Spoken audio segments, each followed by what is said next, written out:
Hello everyone, welcome back to our virtual Mishnah Berurah share. We are holding in Mishnah Berurah Chelik Vav. We'll be learning today most of Daf Samach Amud Beis. We're continuing to learn halachos Shofar.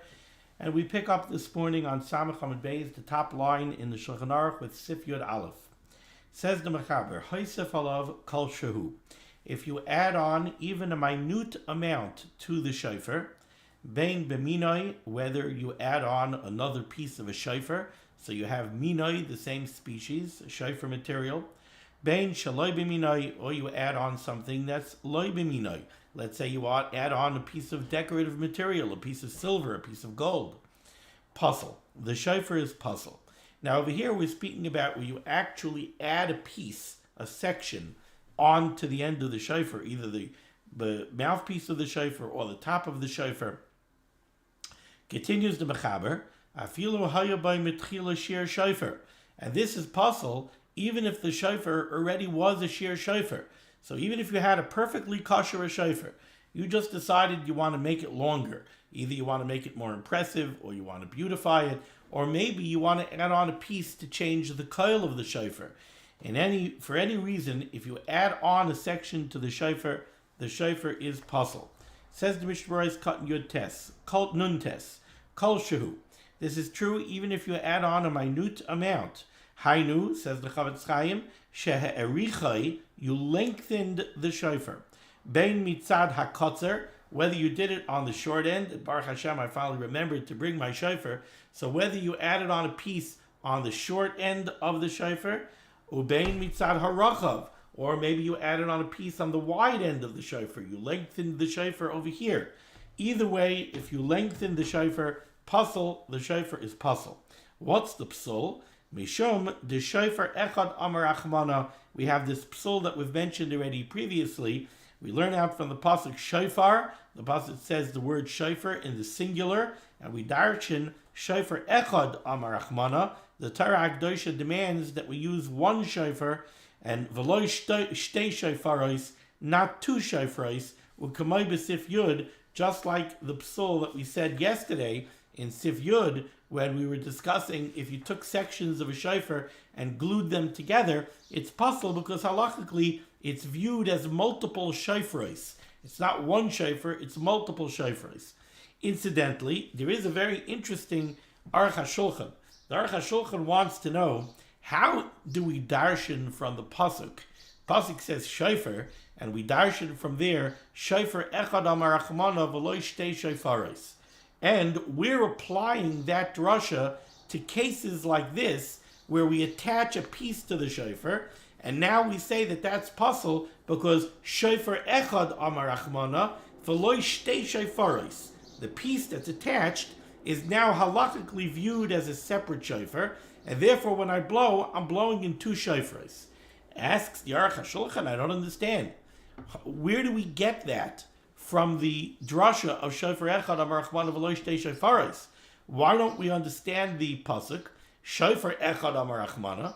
You're only yotze the mitzvah of shofar if you blow in one shofar, v'lo shtei shofaros.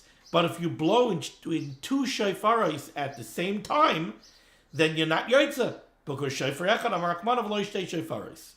So how do we know to apply that drasha to things that are glued together? Usually, when you glue items together, we view that as being one item.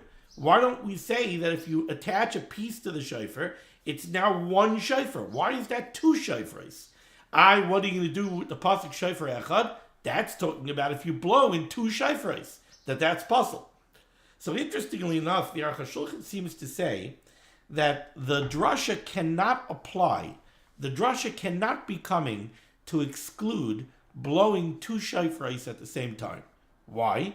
Because Aruch HaShulchan says it's impossibility. You can't blow two shofars at the same time. Now, I've tried it, and it definitely is extremely difficult to get, at least for me, it's extremely difficult to get a coil out of two shofars at the same time. Even when I could do it, I could get a basic coil, but this much I'll tell you, how are you going to blow a shvarim or a trua from two shofars at the same time? Very difficult for me to imagine how you're going to be able to do that. Now, Shlomo Zalman maybe will appreciate this. There are two different ways of blowing shvarims and truas. The most common way to blow a trua is to break the coil by using your tongue. You place your tongue at the mouthpiece of the shofar. So when you want to blow a trua, what you're actually doing is you're going because you're placing your tongue, you're darting your tongue back and forth to the mouthpiece of the shofar. Now, to do that with two shofars, how are you going to do that with two shofars? You could only close up the mouthpiece of one shofar at a time, unless somehow you would put both mouthpieces right next to each other and your tongue is wide enough to do it. Generally, when I think about blowing two shofars at the same time, I imagine one on one side of the mouth, one on the other. The other way to blow a trua is instead of using your tongue, you don't use your tongue at all. Instead, you stop the breath and you go kind of like coughing, if you will. That maybe it would be easier to do with two shofars at the same time. But it could be that the Aruch HaShulchan means, even if it is possible to blow two shofars at the same time, it's unlikely that the Torah would give us a pasuk to darshan that is something which is pasul, because first of all, it's highly unlikely that anybody would do that. It's not very shchiach at all.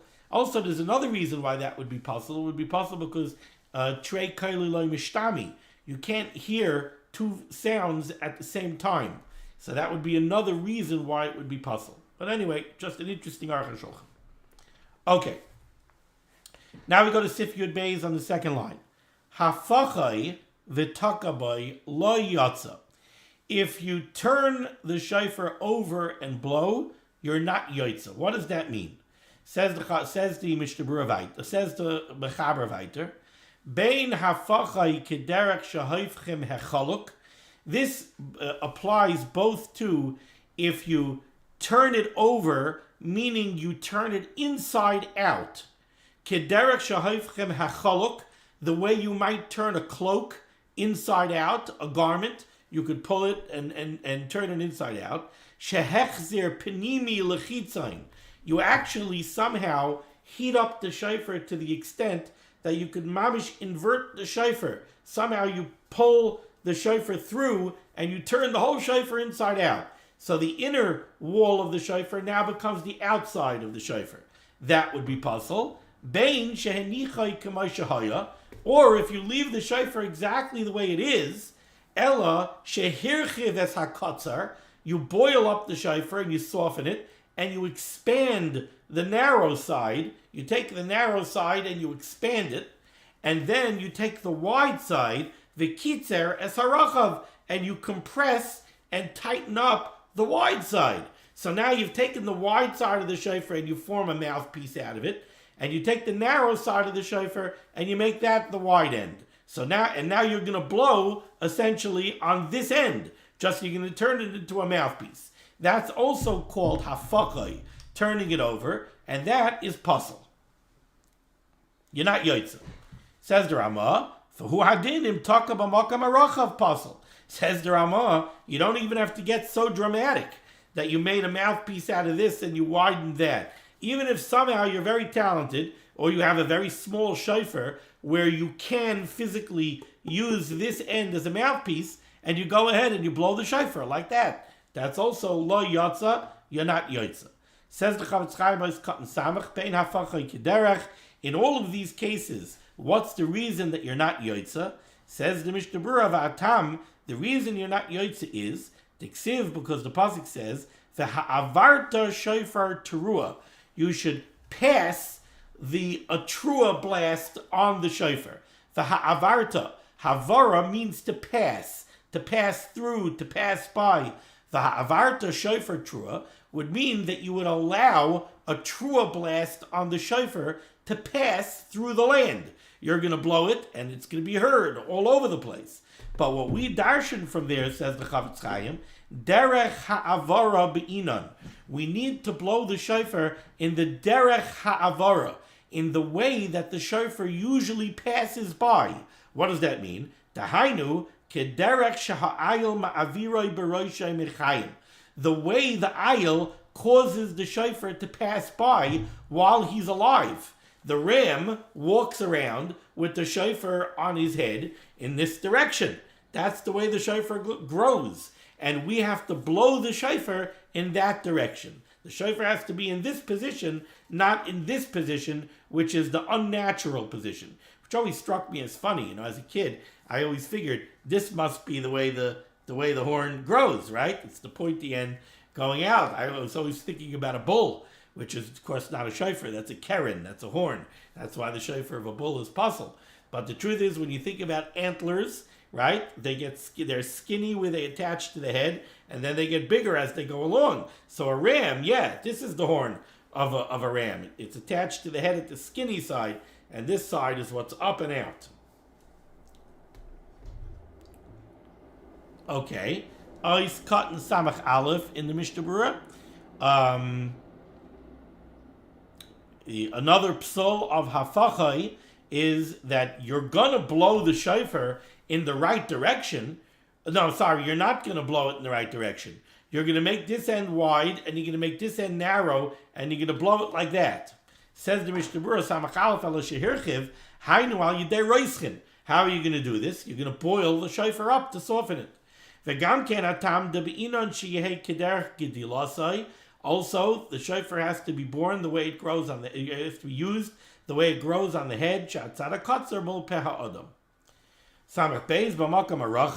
Ramah said even if somehow you could blow on the wide end, that's pasul. Even if you don't physically change the shofar by boiling it up, rather you just take the shofar the way it is and you try to blow on the wide side, that's also pasul. V'akol mitam hanal. It's all because of this reason of the ha'avarta shofar. Okay, now we go to Sif Yud Gimel. Says the Mechaber. Haya aroich v'kitzroi. Let's say you had a very long shofar. Somehow you didn't want such a big shofar, so you shortened the shofar. You cut off a piece. Says the Mechaber. Im nishar by shir tekiah. If you left that there still is a shir tekiah, you still have a tefach, you still have the minimum length of a shofar, kosher, then the shofar is kosher. So we had a problem. You have a short shofar and you want to lengthen it by adding on pieces. So in Sif Yud Aleph, we said that would make the shofar pasul. But the other way, if you have a very long shofar and you want to cut a piece off, that is okay. As long as you still have the minimum shear of a shofar, that's okay. Ice cotton samat gimel in the Mishnah Berurah. If the shofar was long and you shortened it. It doesn't matter which side of the shofar you shortened. You could cut off from the top, from the wide end, or from the mouthpiece end. And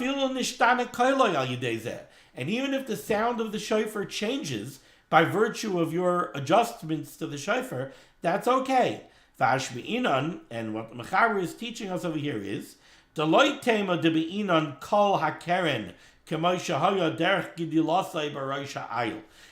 have thought that we could darshan from the pasuk the ha'avarta shofar. Maybe we need it mamish derech gidilosai, exactly the way the shofar grew on the head of the aisle of the ram. That's the way we need the shofar to be. No adjustments.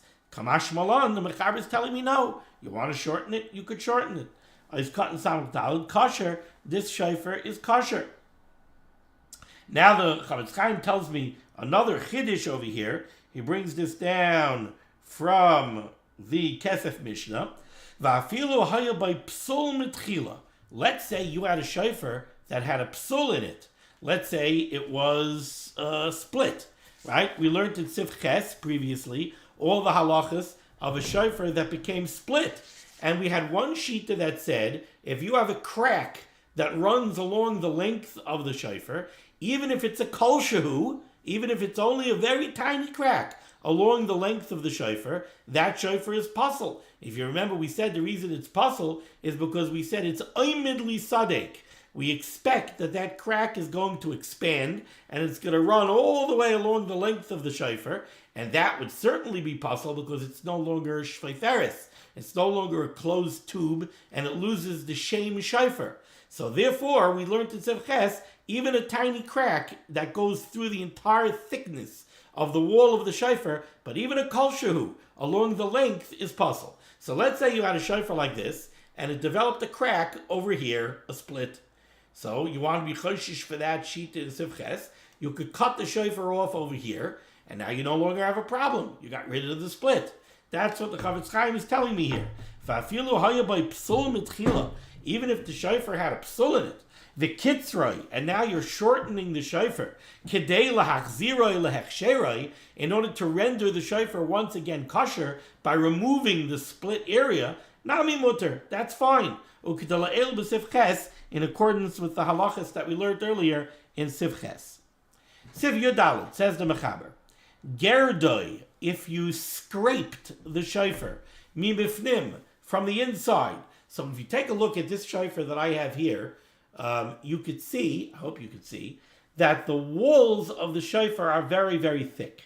Now it's interesting. Most Bali Tekiah will tell you that if you're shopping for a shofar and you want to know if the shofar is going to be easy to blow or hard to blow, many Bali Tekiah tell you, look at the thickness of the wall of the shofar. If you have a thick shofar, it's harder to get a coil out of it. Why? Well, the thinking goes, what is sound? Sound is vibration. When you have a very heavy, thick shofar like this, it's harder to get it to vibrate. And therefore, some Bali Tekiah will tell you, thick shofar, no good, hard to blow. Well, this Bali Tekiah over here disagrees and says that thick shofar wall, no problem.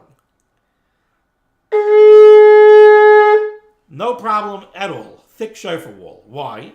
Because the truth is that the sound of the shofar is not made really by the vibration of the shofar. It's made by the vibration of your lips. That's what generates the sound.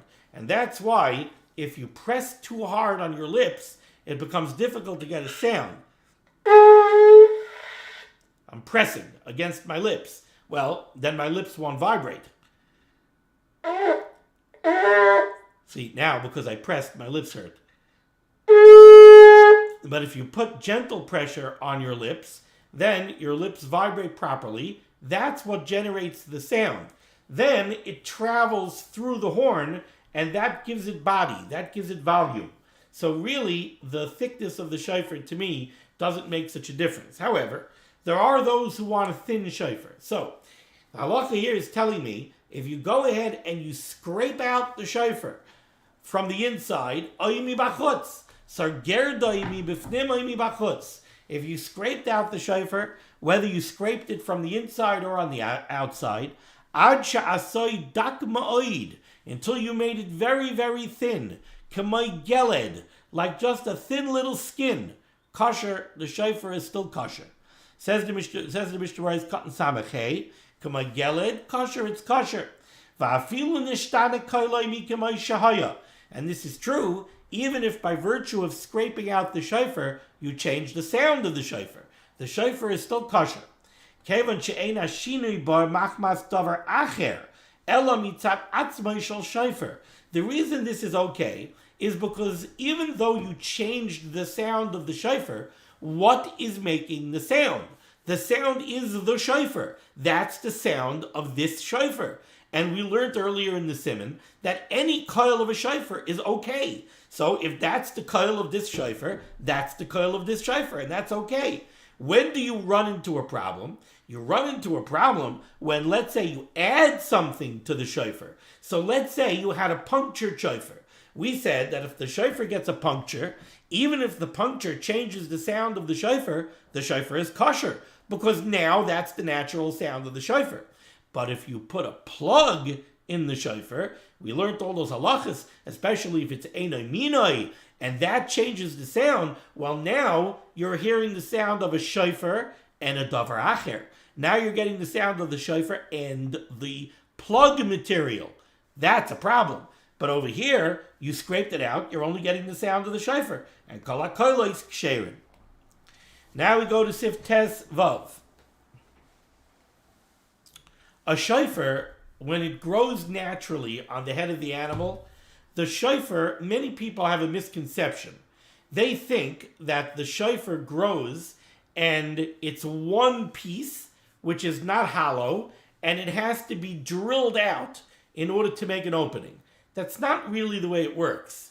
When the shofar grows on the head of the animal, the shofar is really comprised of two different sections.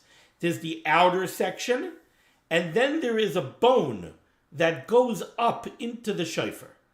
And we refer to that in halacha as the zachrus of the shofar. Literally, it means the male section of the shofar, and you could understand why. We call the outside the nakvus, the female section of the shofar, and the inside the zachrus of the shofar.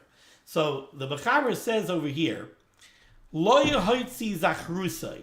If you did not remove the zachrus, if you did not remove the bone that goes up into the shofar, you didn't remove it. You cut off the shofar and you left that bone inside. How are you going to blow the shofar? Elanikev boy. Instead of removing it, you simply drilled into it to create a passageway, to create an opening. Kosher, the shofar is still kosher. Aval im hoitzi hazachrus va'asa mimenu shofar. But were you to remove that bone from inside the shofar, and now you want to take that bone and you want to hollow out that bone by drilling through it, and you want to make a shofar out of that, kegoin shenikev boy, you take the bone and you drill it out, pasul. That is pasul. Says the Mishnah Berurah cut in Samach Vav. Lo yehoitzi zachrusai. Tekeshuhu mechuber bebehema, when the shofar is attached to the head of the animal, etzem boilit min haroish, there's a bone that grows out of the head of the animal, v'nichnas l'soichai, and it penetrates, it goes inside the shofar. Ukisha oisin shofar, when we make a shofar in the proper manner, moitzian oisai mitoichai, we remove that bone from inside the shofar. V'zeh lo yoitziai, this person did not remove the bone. Instead, what he did was, he cut the shofar off the head of the animal, he left the bone inside, and now in order to create a passageway for the air to blow through, he drilled through the bone inside the shofar to create an opening. So, the Mechaber said, and we go to Ois Katan Samazayin, kosher, that shofar is kosher. Va'afilu lechatchila mutar lasos kain. And the Mishnah Berurah says you could even do this lechatchila. It's fine, you're allowed to do this. The min b'minai einay chaitzitz. And the reason this is okay is because min b'minai einay chaitzitz. What are you worried about? You're worried that you have a chatzitza, that you have something that's interfering between the air going through the shofar and the shofar, or between the lips and the shofar. There's no chatzitza here. It's min b'minai. This is considered all one species. It's min b'minai and ein a chaitzitz. Ve'ein zeh bechlal shtei shofaros. And you also don't have a pasul here of shofar echad amar achmana v'lo shtei shofaros. This is not considered two separate pieces, two separate shofaros. Why? Kevan dehu davuk mitchilasai. Because this was attached, the bone and the shofar, it grew this way. So it was always attached. And remember what we said earlier, when something grew that way, when something always was attached, we don't have a problem. We said this halacha lamaisa when we had the case of the shofar that was split roiv of the way around. So we said, look, even if you're going to consider it a separate piece, because we're going to say rubai kikulai, and it's as if it's removed, it's not shtei shofaros because it grew this way. That's the way it grew. It was always attached. So that's shofar echad. It's shofar echad with a crack, but it's not shtei shofaros. So too over here, the bone and the shofar, we're not going to pasul because of a problem of shofar echad amar achmana v'lo shtei shofaros. V'ina chinami, but the Chavetz Chaim does say, continuing Ois Katan Samach Zayin, im hoitzioi, if you removed the bone from inside the shofar, v'nikev boy, and you drilled a passageway through it, v'hechaziroi, and then you push it back into the shofar, and now you want to use it that way, do pasul. That would be pasul because of shofar echad amar achmana v'lo shtei shofaros, because you removed it. Now once you removed it, if you put it back in, that's a problem of shtei shofaros v'lo shofar echad. Ois Katan Samach Ches, the way you did this was kigoin shenikev boy, you drilled through the bone, pasul. This was the second case of the Mechaber, where the Mechaber said you removed the bone from the shofar, you drilled through the bone, and now you want to use the bone as a shofar. That's pasul. Says the Mishnah Berurah and Iskan Samaches, why is that pasul? The shofar hu milashon shveiferes shehi chalula. Because like we've said already several times, the word shofar is the same shayris as shveiferes, a tube. A tube is hollow. So a shofar has to be something which is naturally hollow. And a shofar is naturally hollow. Even though I'm telling you that when it grows, it has a bone inside it, that bone is a separate piece. So the shofar is a hollow tube that has a bone protruding inside it. The bone is not naturally hollow. The bone is a solid piece. You're going and you're drilling it out. So the bone is not kosher as a shofar, but the outside of the shofar is. Anything that by its nature is not hollow is not called a shofar. Okay, now we go to a little bit of a difficult sif tezayin. And I hope I'm getting this right. Obviously, I believe I am. I hope so. First, the Mechaber quotes a brisa. The beginning of this sif comes straight out of a brisa on Daf Chav Zayin Amud Beis in Masechtas Rosh Hashanah. Tzipahu zav b'mkayim hanochas peh. If you plate the shofar with gold at its mouthpiece, where you place your mouth. And we're going to have to define what that means. Pasul, that makes the shofar pasul. Okay? So if you plate the shofar with gold at the mouthpiece, it's pasul. Shaloi b'mkayim hanochas hapeh. If you plate the shofar with gold not by the mouthpiece, kosher. The shofar is kosher. Okay? Continues the brisa. Tzipos of mi bifnim. Let's say you plate the shofar with gold inside. You coat the inside of the shofar with gold. Pasul. Then the shofar is pasul. Mi bachutz. If you put gold on the outside, then it depends. Im nishtane koiloi mi k'moi shahaya. If it changes the sound of the shofar from the way it was before you plated it, pasul. Then it's pasul. Vim lav, but if it does not change the sound of the shofar, kosher, then it's kosher. Okay, so what do we have over here so far? We have a brisa. Brisa says, you plate the mouthpiece with gold, it's pasul. You plate the opening, the mouthpiece of the shofar, not where you put your lips, then it's kosher. You plate the inside, it's pasul. You plate the outside, it depends. If it changes the sound of the shofar, it's pasul. If it doesn't change the sound of the shofar, it's kosher. Now the problem is, what does this mean, the mouthpiece?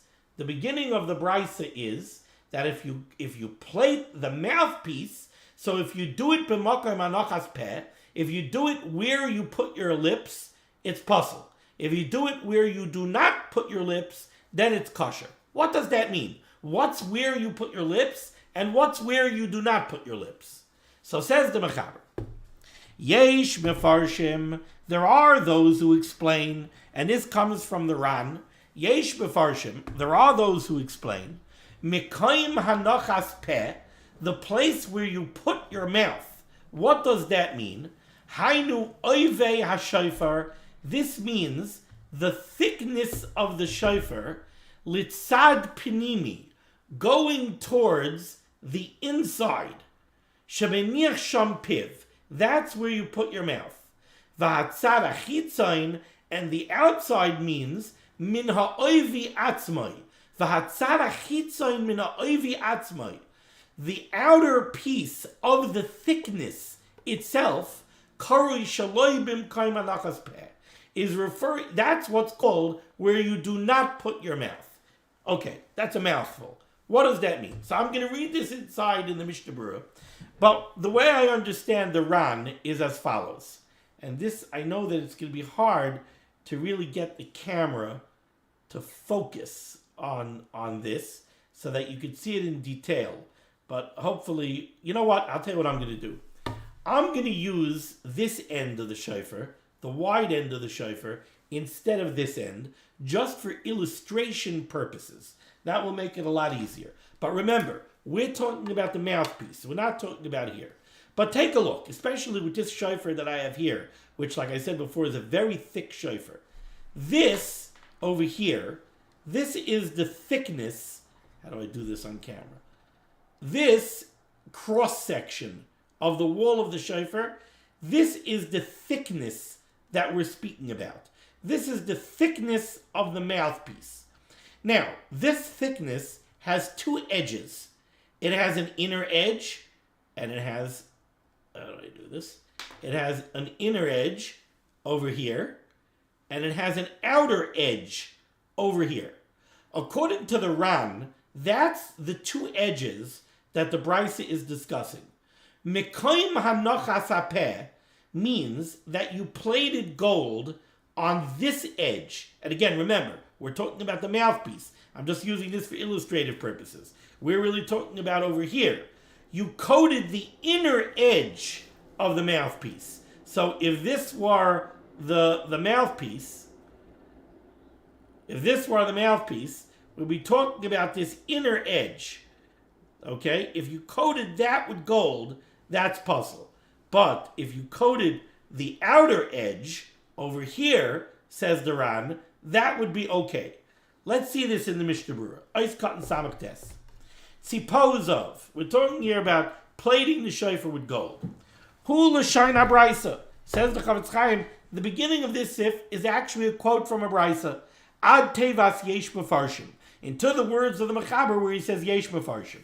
Ois cotton ayin. This is the first shita brought down from the Rush. The Mechaber said, yesh mefarshim, there are those that explain, mekoim hanochas peh, when the Brisa says that if you coat the shofar at the place where you put your mouth, what does that mean, the place that you put your mouth? Hainu oivi ha-shofar, that's the thickness of the shofar, litzad pinimi, going towards the inside, shemaniach sham piv, that's where you place your lips. Let's see the Mishnah Berurah's cotton ayin. Ritzoinoi loymar. What the Mechaber wants to say over here is, the ba'oivi ha-shofar, when it comes to the thickness of the shofar, and again, remember, really we're talking about the mouthpiece. This is only for illustrative purposes. When we talk about the thickness of the shofar, says the Chavetz Chaim, the ba'oivi ha-shofar, in the thickness of the shofar, lamaila, at its tip, at its top, which means the mouthpiece. This is what we call the top of the shofar always. So the thickness at the top, yesh shnei chudin, it has two edges. Echad shenoite litzad chalal ha-shofar, it has one edge that turns to the inside of the shofar. That's this edge. On the thickness, on the face. I'm not talking about on the inside. I'm talking about on the face, the cross-section of the thickness of the shofar. There's an edge that goes to the inside of the shofar. And the echad shenoite litzad chutz. And then there's an edge on the thickness that turns to the outside of the shofar. Okay, now, hachud hanoite litzad chutz. No, I skipped a line. Lapirish harishain, according to this first explanation brought by the Mechaber, mikri mekayim hanochas peh, we call, when the Brisa talks about the place that you put your mouth, that's referring to hainu shetzipahu litzad pnim.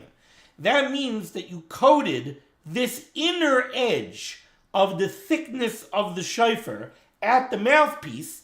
You coated that inner edge with gold. Upsuloi, and the reason this is pasul is mishum shehevel hakoil nichnas lazav. The reason it's pasul is because when you blow the shofar now, right, we're talking about the mouthpiece, if you coated the inner edge of the thickness of the mouthpiece with gold, then when you put your lips on the mouthpiece and you blow the shofar, the air is actually passing through the gold. Ooh, that's a problem. And because now you're not blowing a shofar, and now when you hear the sound, you're not getting the sound of shofar, you're getting the sound of gold, or at least shofar and gold. And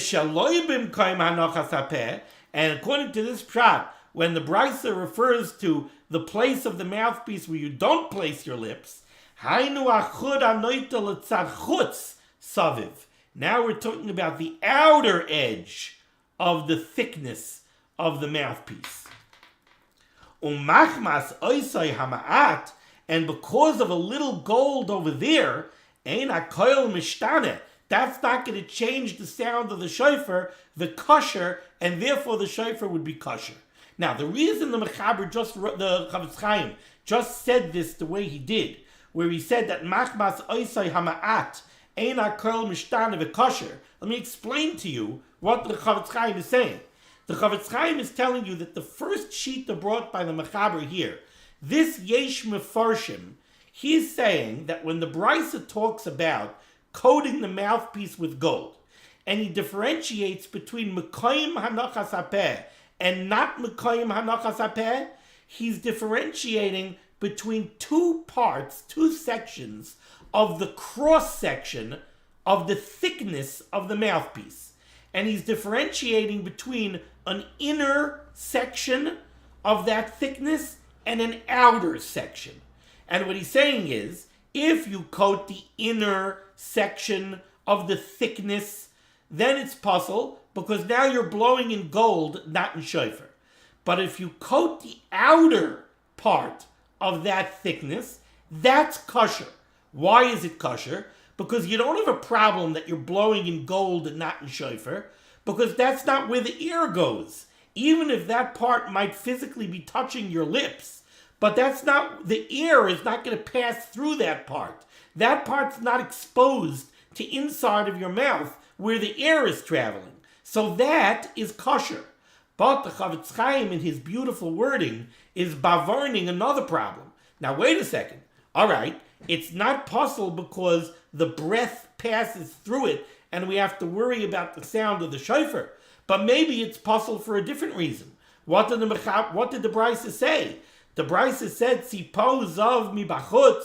If you coat the shofar with gold on the outside, then it depends. If it changes the color of the shofar, it's pasul.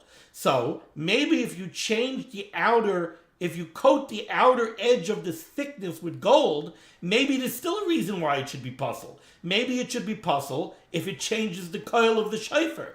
And therefore, according to how could the Ran say that pshat in the Brisa is that the Brisa says Mekayim Hanachas HaPeh is pasul and Shaloi B'Mekayim Hanachas HaPeh is kosher? No. If Shaloi B'Mekayim Hanachas HaPeh means the outer edge of the thickness, so that should have the same din as Tzipahu Mibachutz.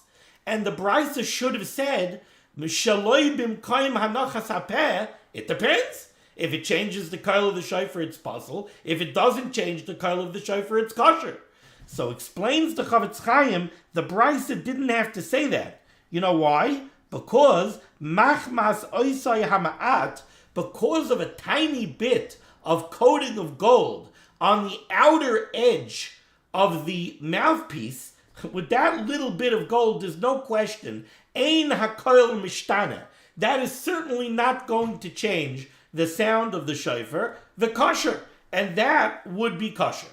Continues the Chavetz Chaim, Aval kol orech ha-shofar mitzad chutz, but the rest of the length of the shofar on the outside, hu bichlal, that would be included in the Brisa's rule of tzipo zav mibachutz. If you plate the shofar with gold on the outside, hamusker b'Brisa, the halacha that's mentioned in the Brisa, that it depends. If it changes the sound of the shofar, it's pasul. If it doesn't change the sound of the shofar, it's kosher. Okay. So, that's the Chavetz Chaim that explains the first shita over here in Sif Tezayin of Yesh Mefarshim Mekayim Hanachas HaPeh Hainu Ovi HaShovel HaPanim Mishem Nisham Piv V'Atzarachitzei Men Ovi Asmei Kar Shaloi B'Mekayim Hanachas HaPeh.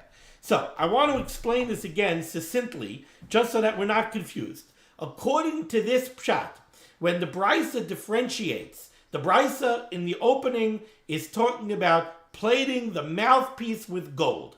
And according to the Ran, the Brisa differentiates between two sections of the mouthpiece.